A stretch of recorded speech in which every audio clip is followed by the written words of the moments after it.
বাংলাদেশ জামাতে ইসলামী একটা সংগঠন আছে। এই হক বাতিলের আলোচনা অন্য বিষয়। বাংলাদেশ জামাতে ইসলামীর নিবন্ধন বাংলাদেশের সর্বোচ্চ আদালত হাইকোর্ট বাতিল করে দিয়েছিল। জানেন কেন বাতিল করেছিল? কেন? ৭১-এর ভূমিকার কারণে না। কেন? তারা সাহাবায়ে কেরামকে মেয়ারে হক মানে না এই জন্য না। কেন? তারা আম্বিয়া কেরামের ইসমতে বিশ্বাস করে না এই জন্য না।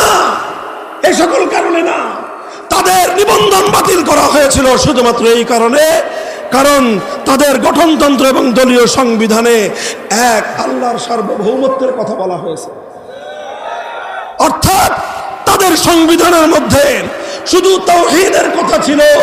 এজন্য নির্বাচন কমিশন নয়, স্বয়ং সর্বোচ্চ আদালত হাইকোর্ট বলল বাংলাদেশ শিরকের রাষ্ট্র, এদেশে তাওহীদ চলবে না। মুসলমান, তোমরা নাকে তেল দিয়ে ঘুমাও। বাংলাদেশে একটা ইসলামী সংগঠন ছিল, ইসলামী শাসনতন্ত্র আন্দোলন। নাম মনে আছে আপনাদের? এটা বাংলাদেশের শীর্ষ উলামায়ে কেরাম শাইখুল হাদিস আল্লামা আজিজুল হক রহমতুল্লাহ আলাই, পীর সাহেব চরমনাই মরহুম সৈয়দ ফজলুল করিম রহমতুল্লাহ আলাই, বাইতুল শরফের পীর সাহেব আব্দুল জব্বার রহমতুল্লাহ আলাই, মরহুম আব্দুল গফফার রহমতুল্লাহ আলাই, মরহুম হযরত মাওলানা দেলোয়ার হোসেন সাইদি রহমতুল্লাহ আলাইরা মিলে এই ইসলামী শাসনতন্ত্র আন্দোলন গঠন করেছিলেন। কেন? যে আমরা কুফরি সংবিধান, কুফরি শাসনতন্ত্র পরিবর্তন করে ইসলামী শাসনতন্ত্রের দ্বারা দেশ চালাবো।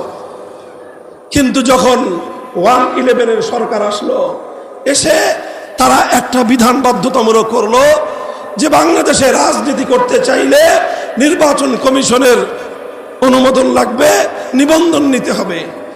ইসলামী শাসনতন্ত্র আন্দোলন নিবন্ধন পাওয়ার জন্য আবেদন করলেন।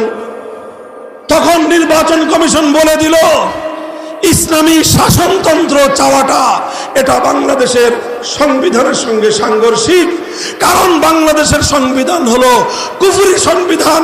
আপনি এই সংবিধানের আওতায় ইসলামী শাসনতন্ত্র চাইতে পারবেন না।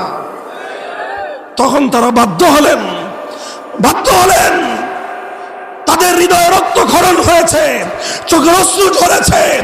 একান্ত বাধ্য হয়ে শাসনতন্ত্র শব্দ বাদ দিয়ে তাদেরকে ইসলামী আন্দোলন নামে নিবন্ধন নিতে হয়েছে। এই দুঃখ শুধু ইসলামী আন্দোলনের নেতা কর্মীদের একার নয়, এই দুঃখ বাংলাদেশের 18 কোটি ইমানদারদের হৃদয়ে রক্তক্ষরণ হওয়া উচিত। তোমরা নাকে তেল দিয়ে ঘুমাও। এই ভূখণ্ড যেখানে হাজী শরীয়তুল্লাহ ফরাজি আন্দোলনের জন্য রক্ত দিয়েছিলেন, মুসলমানদের মধ্যে ফরজ বিধান যেন রক্ষা পায় এই জন্য তারা জিহাদ করেছিলেন। আর ফরজ বিধান তো দূরের কথা, এখন বাংলাদেশে একত্ববাদ বিশ্বাস করা যাবে না যদি এই সংবিধান মানা হয়। কোন জায়গায় আছি আমরা? বলবেন হুজুর তাহলে আপনার বক্তব্য কি? আমার বক্তব্য শেষ। আমি এই জায়গাটায় সকলের দৃষ্টি আকর্ষণ করে উলামায়ে কেরামের পক্ষ থেকে প্রতিনিধি হিসেবে একটা কথা বলতে চাই। আমার মুরব্বী সমতুল্য আল্লামা নুরুল হক সাহেব হুজুর সহ মুরব্বীরা এখানে আছেন। আমার কথা যদি ভুল হয় আপনারা সকলের সামনে শুধরে দিবেন। আমার কথার সাথে যদি আপনাদের দ্বিমত থাকে আপনারা বলে দিবেন। আর যদি কিছু না বলেন ধরে নিব যে এটাই বাংলাদেশের আলেম সমাজের বক্তব্য। পরিষ্কার? আমি বলতে চাই এখন বাংলাদেশের সবচেয়ে আলোচিত বিষয় হলো সংবিধান সংস্কার। সংবিধান সংস্কারের জন্য আমাদের আলেম ওলামাদের মধ্যেও কাউকে কাউকে তারা পরামর্শের জন্য ডেকেছেন। হয়তো আমাদের সুযোগ আসবে কথা বলার, টেবিলে আমরা কিছু বলবো, কিছু গবেষণাপত্র দাখিল করব, অনেক লম্বা লম্বা বক্তব্য সহ সংবিধান সংস্কারের অনেক প্রস্তাব দিব। সেগুলো সব আপন জায়গায় ঠিক আছে, কিন্তু একটা কথা শুধু টেবিলে বদ্ধ ঘরে বলবো না, বাংলার আকাশ বাতাস প্রকম্পিত করে একটা কথা বলতে চাই। সেই কথাটা হলো এই বাংলার মাটিতে আমরা সংবিধানের মধ্যে এমন একটা ধারা সংযুক্ত দেখতে চাই, সেই ধারাটা হবে সার্বভৌমত্বের মালিককে।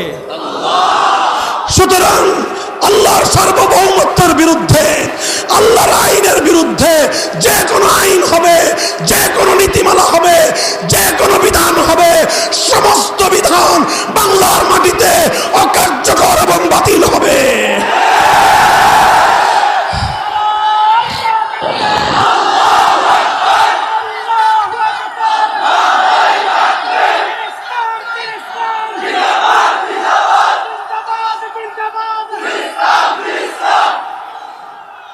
কাজেই এটা আমাদের আবদার নয়, এটা আমাদের আবদার নয়, এটা আমাদের হৃদয়ের রক্ত দিয়ে লেখা দাবি।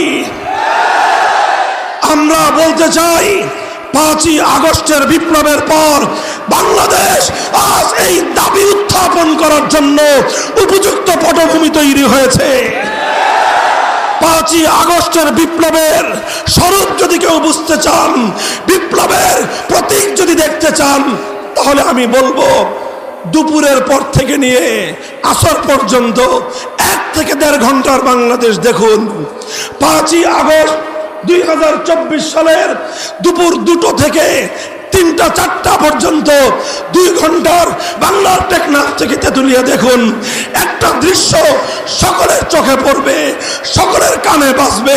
সেটা হলো 15 বছরে গোটা বাংলাদেশে শিরকের যত প্রতীক মূর্তি তৈরি করা হয়েছিল, বাংলার শাহজালালের সন্তানেরা, বাংলার বীর তৌহিদি জনতা 2 ঘন্টার মধ্যে সমস্ত মূর্তি ভেঙে বঙ্গোপসাগরে ভাসিয়ে দিয়েছে।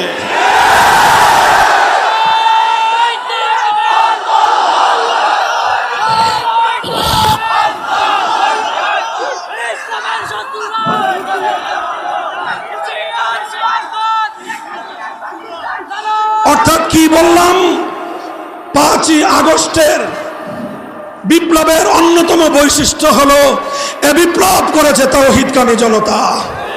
এ বিপ্লব ছিল শিরকের বিরুদ্ধে এক বিপ্লব।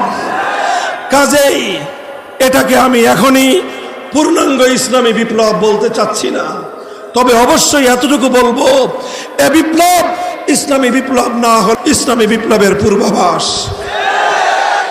সূর্য উদয়ের কিছুক্ষণ পূর্বে যেরকম সুবহে সাদেকের উদয় ঘটে, সুবহে সাদেকের আলো দিয়ে বোঝা যায় সূর্যের উদয় অতি সন্নিকটে। 5ই আগস্টের বিপ্লব বাংলার প্রতিটি মানুষকে চোখে আঙ্গুল দিয়ে দেখিয়ে দিয়েছে এদেশের মানুষ ইসলামী বিপ্লবের জন্য প্রস্তুতি নিচ্ছে। শুধু কওমি মাদ্রাসার ছাত্ররা নয়, যারা কওমি মাদ্রাসাকে জঙ্গি, এই অপ্রতিরোধ ইসলামের অনিবার্য এই দাবি যদি পূরণ না হয়, যদি কোরআন সুন্নাহ বিরোধী আইন বাতিল হওয়ার কোন ধারা যদি বাংলাদেশের ৯৭% মুসলমানদের এদেশের সংবিধানে যদি কার্যকর না হয়, আক্ষরিক অর্থেই যুদ্ধে যাব, যুদ্ধে যাব, যুদ্ধে যাব।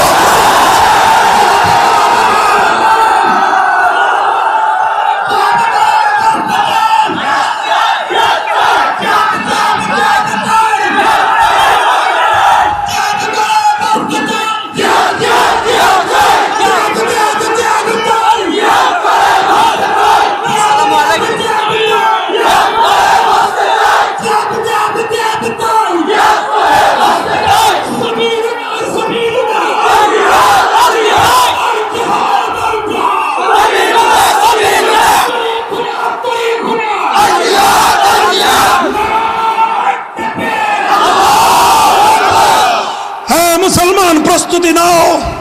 শহীদ আবু সাঈদ যেভাবে ফ্যাসিবাদকে বিতাড়িত করবার জন্য জালেমের বুলেটের সামনে বুকটা টান করে দিয়েছিল, বাংলার মাটিতে আরো আবু সাঈদ আছে না নাই? মনে রাখবে, আবু সাঈদ জীবন দিয়েছে, মরে যায় নাই। আবু সাঈদের প্রাণ প্রদীপ নিভে গিয়েছে, আবু সাঈদ মরে নাই।